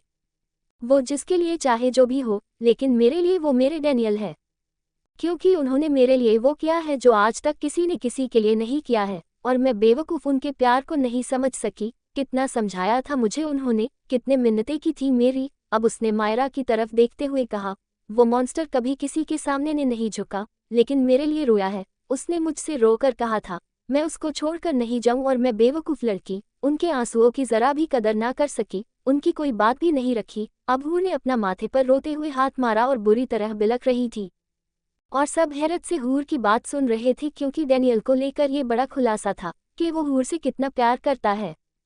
और अब हूर ने बेड से खड़े होते हुए कहा, उस मॉन्स्टर से सब खौफ खाते थे, किसी की हिम्मत नहीं थी उसके सामने ऊंची आवाज में बात करने की, लेकिन मैंने उस मॉन्स्टर पर हाथ भी उठाया है और उसने मुझे कभी कुछ नहीं कहा, बल्कि मुझे अपनी पलकों पर बैठा कर रखा, मेरी हर वो ख्वाहिश पूरी की जो आज तक कोई नहीं कर सकता था। और मैंने क्या किया उनके साथ। अब वो बुरी तरह से गालों को नोच नोच कर रो रही थी। काश मैं डैनियल का यकीन कर लेती तो आज मैं इस हाल में नहीं होती। और अब मुझे वापस जाने का रास्ता। तब एकदम हूर को कुछ याद आया और वो बाहर को भागी। और अब जो खामोशी से उसकी बातें सुन रहे थे और अब हूर को बाहर भागता देखकर उसके पीछे भागे और हूर गाड़ी लेकर चली गई और अब अरमान उसके पीछे गाड़ी लेकर भागा और अब हूर उसी जगह आए जिस रास्ते से डैनियल ने उसको घर मिलने भेजा था। लेकिन अब वहाँ कुछ नहीं था, ना वहाँ उसका कोई आदमी था और ना कोई हेलीकॉप्टर खड़ा था। और अब हूर घुटनों के बल गिर गई और अपनी बेबसी पर रोने लगी और अपना सर अपने हाथों से पकड़ते हुए बोली, क्योंकि डैनियल ने खुद तक पहुंचने के सारे रास्ते बंद कर दिए। क्या इतनी नफरत हो गई है आपको इनसे जो आपने अपने पास आने के सारे रास्ते बंद कर दिए? क्यों नहीं चाहते मैं आप पास आऊं? क्यों डैनियल क्यों? और अब वो वहीं बैठी रो रही थी। अब अरमान उसके पास आया और उसको हूर के इस रहा रोने पर उसको तरस आया और उसने कहा, हूर क्यों रो रही हो इतना? तब हूर ने कहा, रो नहीं तो क्या करूं, मुझे मेरे डैनियल ने छोड़ दिया है। तब अरमान ने कहा, डैनियल ने तुम्हें नहीं छोड़ा है। और अब हूर ने रोते रोते एकदम खामोश होकर उसको देखा और फिर अरमान ने कहा, हमारी फैमिली ने डैनियल को मजबूर किया था तुम्हें छोड़ने के लिए। और हूर ने एकदम सदमे से कहा, व्हाट? और अब अरमान ने सारी बात बता दी जो भी डैनियल और उसकी फैमिली के बीच हुई थी। और अब हूर ने अपने दोनों हाथ हैरत से अपने होठों पर रखे कि उसकी फैमिली ने कितना बड़ा धोखा किया उसके साथ। और अब इनके दिल के अंदर अजीब सा सुकून उतर चुका था कि उसके डैनियल ने उसको नहीं छोड़ा है। और अब इनके अंग अंग से गुस्सा फूट रहा था अपनी फैमिली के लिए और अब वो गुस्से में खड़ी हुई। एपिसोड 40। और डेविल गुस्से अपने बंगले पर वापस आया, अपना कोट उतार कर दूर फेंका और बैग पर लेट गया और उसकी आंखें बंद होती चली गई जब उसको महसूस हुआ इन उसके पास आ गई है और उसके सीने पर सर रख कर कहा, नाराज हो? तब डेविल ने गुस्से में कहा, तुम्हें क्या परवाह है मेरे नाराज होने की? तुम्हें तो मिल गई ना तुम्हारी फैमिली, जाओ हैप्पी रहो उनके साथ। वैसे भी तुम्हारा दम घुट रहा था मेरे पास, जाओ। और डेविल ने उसको हल्का सा धक्का दिया और वो पीछे को गिरने वाली थी जब डैनियल ने एकदम उसको अपनी बाहों में भींच लिया और कहा, बहुत अधूरा हो चुका हूँ एन, और बहुत अकेला, बहुत याद आती है तुम्हारी। अब उसने एन की आंखों में देखा और अब वो उसके होठों पर झुकने ही लगा था जब एकदम मोबाइल की बेल बजी और उसकी नींद खुल गई। अब उसने देखा वो तकिए को बाहों में लेकर लेटा। अब उसके मैनेजर का कॉल था। उसने कहा, चीफ अल्मास लुथानिया आपसे मिलना चाहते हैं अरेजेंट। तब डेविल ने कहा, उनसे कहो मेरे पास टाइम नहीं है। तब मैनेजर ने कहा, वो नीचे लिविंग एरिया में ही है। अब डेविल को ना चाहते हुए भी जाना पड़ा। अब उसने देखा उसके साथ उसकी बेटी भी थी जो शर्मिंदगी से खड़ी आंसू बहा रही थी। और अब अल्मास ने कहा, डेविल हमारी बेटी को माफ कर दो, ये आपके बारे में नहीं जानती थी इसलिए गुस्ताखी कर गई। इसको माफ कर दो, बिना माँ की पली है इसलिए थोड़ी खुदसर हो गई है। जैसे ही मैंने इसको आपके बारे बताया ये फौरन माफी मांगने के लिए आए। और डेविल सीने पर हाथ बांधकर खामोश खड़ा था। और अब जेना ने कहा, प्लीज डेविल मुझे माफ कर दो, मैं दोबारा आपके सामने ऐसी बकवास नहीं करूंगी क्योंकि मुझे आपके बारे में पूरी जानकारी नहीं थी। मैं आप जैसे किंग को खरीदना चाहती थी जो पहले ही हम बाप बेटी को खरीद चुका है। प्लीज मुझे माफ कर दे। अब डेविल ने आहिस्ता से इट्स ऑफ कहकर बात खत्म की। डेविल किसी को माफ करने वालों में से नहीं था, लेकिन इनके कहे गए अल्फाज उसके कानों में गूंज जाते थे। माफ करने से कोई छोटा बड़ा नहीं होता, बल्कि माफ करने से इंसान की इज्जत बढ़ जाती है और माफ करने से ही दुनिया बची हुई है, वरना लोग कब का एक दूसरे को खत्म कर चुके होते। और इनकी खातिर वो सबको माफ करना सीख गया था। और अब अल्मास ने कहा, डेविल जेना आपको वाकई पसंद करती है, क्योंकि मेरी बेटी ने आज तक कभी किसी को पसंद नहीं किया और ना किसी से शादी करना चाहती थी, लेकिन जब से उसने आपको देखा है वो आपको चाहने लगी है और ये हमारे लिए बहुत खुशी की बात होगी। आप जैसा इंसान हमारी बेटी का हमसफर बने, आप हमारी जेना से शादी कर लो। और अब डेविल ने गहरी सांस लेते हुए कहा, सॉरी मैं आपकी बेटी से शादी नहीं कर सकता क्योंकि मैं पहले ही मैरिड हूँ। तब जेना ने कहा, लेकिन आपकी कोई भी बीवी आपके पास नहीं है। तब डेविल ने उसको देख कर कहा, किसने कहा मेरी वाइफ मेरे पास नहीं है? वो हर पल मेरे साथ है, उसकी मोहब्बत मेरे जिस्म के हर हिस्से बसी हुई है, वो मुझसे दूर नहीं है, वो मेरे बहुत पास है। और अब मैं उसके होते हुए मैं किसी और को अपनी जिंदगी में नहीं लाना चाहता। और अब जेना ने कहा, बहुत खुशनसीब है वो जिसको आपका प्यार मिला, मैं एक बार उससे जरूर मिलना चाहूंगी। और अब जेना ने कहा, डेविल आप मेरा पहला प्यार हो और मैं आपको कभी नहीं भूल सकती, मैं आपका आखिरी सांस तक इंतजार करूंगी। तब डेविल ने कहा, देखो जेना मैंने जो भी कहा था गुस्से में कहा था, लेकिन तुम एक अच्छी लड़की हो और अपने लिए एक अच्छा इंसान ढूंढ कर शादी कर लेना क्योंकि आपके फादर बहुत परेशान है आपके लिए। प्लीज मेरा वेट मत करना, मैं बस एक का ही हो चुका हूँ और आखिरी सांस तक उसका ही रहूंगा, चाहे वो मेरी जिंदगी में आए या ना आए।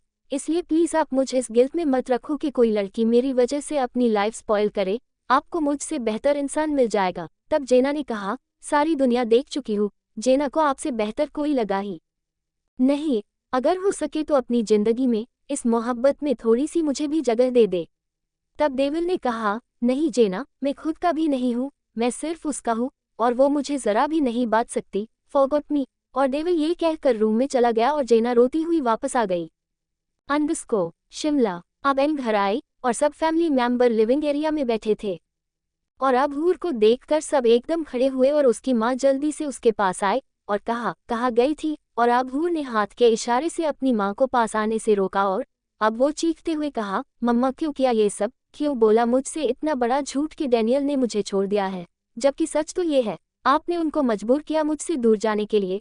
और अब समीरा ने अरमान की तरफ देखा जो अब सर झुकाकर खड़ा था, और सब जान गए इसने सब कुछ हूर को बता दिया है। और वो गुस्से से बिफर रही थी। अब उनको उससे कुछ भी छुपाना सही नहीं लगा। और तब उसकी माँ ने प्यार से उसको समझाते हुए कहा, हूर, हमने जो भी किया तुम्हारी भलाई के लिए किया, ताकि तुम जिंदा रह सको। और अब हूर गुस्से में बोली, आप मेरे जिस्म से मेरी रूह खींचकर कह रहे हैं मैं जिंदा रहूं? आपने ये सोच भी कैसे लिया मैं डैनियल के बिना जी सकती हूँ? मम्मा, मैं उनके साथ रहकर नहीं, उनसे दूर रहकर मर जाऊंगी, क्योंकि वो सांस लेते हैं तो मैं सांस लेती हूँ, उनका दिल धड़कता है तो मुझे अपने दिल की धड़कने महसूस होती है। आपने किसी की परमिशन से इतना बड़ा फैसला लिया, मुझसे एक बार पूछना भी जरूरी नहीं समझा। आप होते कौन है मेरे डैनियल को मुझसे दूर करने वाले? और अब हूर हल्क के बल चीख रही थी, और वो सब बुत बने अपनी बेटी की डैनियल के लिए दीवानगी देख रहे थे। अब उनको एहसास हुआ उनसे कितनी बड़ी गलती हुई है। और समीरा अपनी जान से प्यारी बेटी को देखकर यही सोच रही थी, क्या डैनियल ने उसको इतना प्यार दे दिया है कि उसको अपनी माँ का प्यार भी नहीं दिख रहा? और अब हूर ने गुस्से में अपनी खामोश सर झुकाए खड़ी माँ को देखते हुए कहा, मुबारक हो मम्मा, आपने अपना मकसद पूरा कर लिया। डैनियल के लिए आपकी जो नफरत थी वो जीत गई और मेरा प्यार हार गया। तब समीरा ने तड़प कर कहा, हूर ऐसा क्यों कह रही है? मैं क्यों डैनियल से नफरत करूंगी? तब हूर ने हैरान होते हुए कहा, मम्मा यही तो मैं जानना चाहती हूँ, आपको डैनियल से इस कदर नफरत क्यों है? आज मुझे जवाब चाहिए। मैंने बचपन से आपके दिल में डैनियल के लिए एक गुस्सा देखा है। क्यों मम्मा, आपको तो पता था मुझे बचपन से ही डैनियल से प्यार था। मैं जब भी आपसे उनके बारे में जानना चाहती थी, आप कहती वो एक फिरंगी है और ये फिरंगी बहुत बेशर्म होते हैं। कभी कहती वो हम में से नहीं है, इनका माहौल बहुत गंदा होता है। कभी कहती ये ब्रिटिश इंडियन को पसंद नहीं करते। कभी कहती हमारा उनका कोई मेल नहीं है। कभी कहती वो एक क्रिश्चियन है, वो मुझे कभी प्यार नहीं करेगा। अब एन बेबसी से रोते हुए बोली, लेकिन मम्मा सच तो ये है उन्होंने आपकी बेटी को आप सबसे ज्यादा प्यार किया है। वो तो यहाँ आते ही मेरे लिए थे। हूर रोते हुए बोली, और आपने पूरी कोशिश करके मेरा दिल डैनियल से फेर दिया, लेकिन ऊपर वाले ने फिर भी मुझे उनसे जोड़ दिया। मेरी मोहब्बत मुझसे मिला दी। मम्मा कम से कम अपनी बेटी की खुशी के लिए अपनी अंडस को बेटी के प्यार से प्यार कर लेती, लेकिन नहीं, आपको डैनियल को अपनी बेटी से दूर करना था। सो कर दिया। अब हूर चीख कर बोली, मुबारक हो मम्मा, आपने अपनी बेटी का घर उजाड़ दिया, मेरी खुशियों में आग लगा दी आपने। और अब समीरा फटी फटी आंखों से हूर को देख रही थी, और अब वो रोकर बोली, हूर ऐसा मत कह, मैं तुझसे बहुत प्यार करती हूँ मेरा बच्चा, तू मम्मा की जान है। और अब हूर ने अपनी मम्मा को गुस्से से देखते हुए कहा, तो फिर क्यों नहीं जान पाए? आपकी बेटी की जान डैनियल में है और जो आपने छीन ली है। तब उसकी ताई ने गुस्से में कहा, बस करो हूर, तुम अभी बच्ची हो, अपना अच्छा बुरा नहीं जानती हो। तुम्हारी माँ ने बिल्कुल ठीक किया है, और तुम्हें उस फिरंगी के सामने अपने माँ बाप नहीं दिख रहे जिनके पास तुम 20 साल रह कर गई हो। क्या तुम्हें अब उनके साथ रहते हुए तकलीफ हो रही है? इनका कौन है तुम्हारे सिवा? तब हूर रोकर बोली, मैं इनके साथ अपनी जिंदगी गुजार चुकी हूँ, अब मेरी जिंदगी पर सिर्फ मेरे डैनियल का हक है। और आप सबके पास पूरा परिवार है, लेकिन मेरे डैनियल के पास मेरे सिवा कुछ नहीं है, और मैं उनके बिना एक पल नहीं रह पाती, पूरी जिंदगी कैसे रहूंगी? तब उसकी ताई गुस्से में बोली, तुम्हें शर्म आनी चाहिए हूर, कैसे अपने परिवार के सामने तुम उसके लिए दीवानगी दिखा रही हो? कितना बेशर्म बना दिया है तुम्हें उस अंग्रेज की औलाद ने। यही वजह थी हम तुम सबको उस अंग्रेज से दूर रखते थे, लेकिन पता नहीं क्यों आ गया हमारे परिवार के बीच वो बेशर्म फिरंगी। और अब हूर की आंखें अपनी ताई के लिए खून बरसा रही थी, जब हूर एकदम पूरी ताकत से चीखी, बड़ी माँ, जुबान संभाल कर बात करे मेरे शौहर के बारे में, वरना जुबान खींच लूंगी। और अब सब आंखें फाड़े हूर की हिम्मत को देख रहे थे। और अब उमर मिर्जा चीखे, हूर क्या तुम इतनी बदतमीज हो चुकी हो, तुम्हें बड़ों से बात करने की तमीज नहीं रही। तब हूर पूरी ताकत से चीख कर बोली, हाँ नहीं रही, जब ये मेरे डैनियल के बारे में उल्टा सीधा बोलेंगी तो मैं चुपचाप सुनती रहूंगी, कभी नहीं सुनूंगी। और अब सब खुशियां मना ले, मुझे बर्बाद कर चुके हैं आप सब, क्योंकि अब मैं कभी वापस नहीं जा पाऊंगी। डैनियल ने अपने तक पहुंचने वाले सारे रास्ते बंद कर दिए हैं मेरे लिए, उन्होंने हेलीपैड भी खत्म कर दिया है और ऊपर से मेरे लिए ब्रिटेन का वीजा भी बैन कर दिया है। अब मेरे पास उन तक जाने का कोई रास्ता नहीं बचा। और अब हूर जमीन में बैठकर तड़प तड़प कर रो रही थी और पूरा घर तमाशाई बना खड़ा था। अब उसकी हालत देखकर सबकी आंखें भीग गई थी और समीरा अपनी बेटी को देखकर अंदर से टूट रही थी। अब उसकी हिम्मत नहीं हो रही थी। हूर को जाकर समझा दे अंडस्को। अब डैनियल वापस अपने मुल्क आया और सीधा अपने रूम में गया। रेशा, बेला और ग्रेटा तीनों लिविंग एरिया में बैठी कॉफी पी रही थी। डेविल को आता देख सब तीनों खामोश हो गई और अब वो कुछ निढाल सा रूम में जा रहा था। उसके चलने से उसकी हालत का अंदाजा लगाया जा सकता था। वो बिना किसी की तरफ देखे खामोशी से अपने रूम में चला गया। और अब रेशा ने कहा, डैनियल बहुत टूट चुका है, इनके जाने से बहुत गलत किया इनकी फैमिली ने इनको डैनियल से दूर करके। और मुझे ऐसा लगता है जो हालत डैनियल की है वही हालत एन की भी है। वो भी बहुत प्यार करती है डैनियल से, लेकिन पता नहीं ये एन के पेरेंट्स क्यों नहीं समझ रहे। इन दोनों की खुशी एक दूसरे के साथ रहने में है, इस तरह ये दोनों टूट जाएंगे। दोनों अधूरे हैं एक दूसरे के बिना। मेरे तो कुछ समझ नहीं आ रहा क्या करूं। अब रेशा डैनियल के लिए बहुत परेशान थी। अब उसने बेला से कहा, जाकर तुम देखो डैनियल को, वो कुछ ज्यादा ही परेशान लग रहा है। अब बेला पीछे पीछे गई। अब उसने हल्का सा दरवाजा नोक किया और अंदर से परमिशन मिल गई। अब बेला ने देखा डैनियल काउच सोफे पर गोद में तकिया रखकर आंखें बंद कर लेटा था। उसने अब लूज ट्राउजर और ब्लैक वेस्ट पहन रखा था। उसमें उसकी मसल्स और शोल्डर चमक रहे थे और वो आंखें बंद कर लेटा था। और बेला को उसको देखकर उसके दिल में दर्द सा हुआ और उसने सोचा, काश डैनियल तुम सिर्फ मेरे लिए होते तो मैं तुम्हें कभी इतना टूटने नहीं देती। और अब बेला को इनके ऊपर गुस्सा आ रहा था, जिसको जरा भी एहसास नहीं था उसके प्यार का। बेला की नज़र डैनियल के फेस पर पड़ी, उसके बाल बिखरे हुए उसकी लेफ्ट आइज पर पड़े हुए थे। उसका चेहरा मुरझाया हुआ था, पहले की तरह ना उस पर कोई चमक थी और ना कोई खुशी, बस वीरान सा था। और वो इस रूप में भी बहुत दिलकश लग रहा था। अब बेला ने अपना मुंह साइड किया और दिल में सोचा, तुम किसी और की अमानत हो, मेरा तुम पर कोई हक नहीं है। अब बेला आहिस्ता से उसकी तरफ बढ़ी और धीरे से वो डैनियल के शोल्डर पर हाथ रखना चाहा, लेकिन तभी उसने उसका हाथ पकड़ते हुए पूछा, क्या चाहिए। डैनियल की आंखें अभी तक बंद थी। अब बेला उसके सामने सोफे पर बैठ गई और कहा, डैनियल। अब बेला ने बहुत सालों बाद उसको उसके नाम से बुलाया था। बेला बचपन में उसको डैनियल बुलाती थी, लेकिन जब से उसको उससे डर लगने लगा था वो उसको डेविल बुलाने लगी थी। और अब फिर से उसको डैनियल बुलाया था। अब डैनियल ने आंखें खुली और कहा, व्हाट्स द मैटर। तब बेला ने कहा, Daniel you get and back, you are not happy without her, तुम इनको वापस ले आओ, तुम उसके बिना खुश नहीं हो। तब डैनियल ने कहा, who said I am not happy, I am very happy. And किसने कहा मैं खुश नहीं हूँ, मैं बहुत खुश हूँ एन। और अब एकदम डैनियल खामोश हो गया, क्योंकि उसके मुंह पर बस एन का नाम रटा हुआ था, इसलिए उसने गलती से बेला को एन कह दिया और अपने झूठ में ही पकड़ा गया। और अब बेला ने कहा, Daniel I think I don't need to say anything now, I know how happy you are. Daniel I think मुझे अब कुछ कहने की जरूरत नहीं है, पता चल गया तुम कितने खुश हो। और अब डैनियल बिना कुछ कहे खामोशी से चेंजिंग रूम में चला गया और बेला उठकर बाहर आ गई। अंडस्को लीबिया। अब जेना तनतनाती हुई अपने महल में आए और एक पॉट उठाकर जमीन पर दे मारा और कहा, बब्बास मैं ये बर्दाश्त नहीं कर सकती, मेरा पहला प्यार अधूरा रह जाए। मैं एक प्रिंसेस हूँ और आपने हमेशा मेरी हर ख्वाहिश पूरी की है, मेरी हर छोटी से छोटी जिद पूरी की है, तो क्या आप अब अपनी बेटी की मोहब्बत अधूरा छोड़ देंगे। बब्बस मुझे डेविल हर कीमत पर चाहिए। तब अल्मास ने कहा, ओए बेवकूफ लड़की, डेविल क्या कोई खिलौना है जिसको लाकर मैं तुम्हें सौंप दूं। तुम उसकी पावर और हैसियत जान चुकी हो, अभी भी ऐसी बातें कर रही हो। तब जेना बोली, मुझे कुछ नहीं पता, मैं पूरी जिंदगी डेविल के लिए सिस्क उसकी याद में नहीं गुजारूंगी। तब अल्मास ने कहा, जो तुम चाह रही हो जेना वो नामुमकिन है, अगर डेविल मेरे बस में होता तो मैं अपनी बेटी को कभी उसके सामने नहीं झुकने देता। तब जेना बोली, मैंने माफ़ी उससे इसलिए नहीं मांगी कि मैं उससे डर गई हूँ और ना इसलिए मांगी कि वो आपको कोई नुकसान पहुंचा सकता है।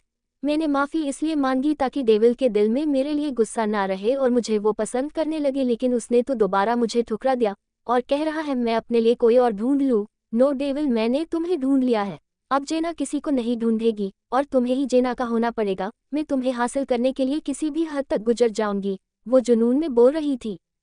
और उसके बाप को वो कोई साइको लग रही थी और उसको अब कुछ समझ नहीं आ रहा था। अब उसको अपनी कुर्सी और अपनी बेटी दोनों जाते हुए दिखाई दे रहे थे, क्योंकि उसकी बेटी बचपन से ही एक साइको लड़की की तरह थी। उसको रोकना उसके बाप के बस की भी नहीं था। अब वो सर पकड़कर बैठ गया। शिमला एन अब रोते रोते अपने कमरे में चली गई और बैग पर उल्टी लेटकर अपना मुंह तकिए में छुपा कर रोते हुए कह रही थी, प्लीज डैनियल मुझे अपने पास बुला लो, मैं नहीं जी पाऊंगी आपके बिना। मैं कैसे आप तक पहुंचूं? कोई तो रास्ता बताओ, कुछ तो होगा जो मुझे आपसे मिला सकता है। अब उसके कान में बंटी की आवाज गूंजी। उनके बारे में उनकी वेबसाइट से पता चल जाता है। और अब एन एकदम अपने आंसू साफ करते हुए उठी और लैपटॉप खोला और उस पर डैनियल के बारे में सर्च किया, लेकिन गूगल पर तस्वीरें लॉक थी और लिखा हुआ था, इस वेबसाइट पर जाएं। और अब एन ने जल्दी से वेबसाइट पर क्लिक किया तो डैनियल की हजारों फोटो निकलकर सामने आ गई, एक से एक खूबसूरत और स्टाइलिश फोटो जिसमें वो बहुत दिलकश लग रहा था।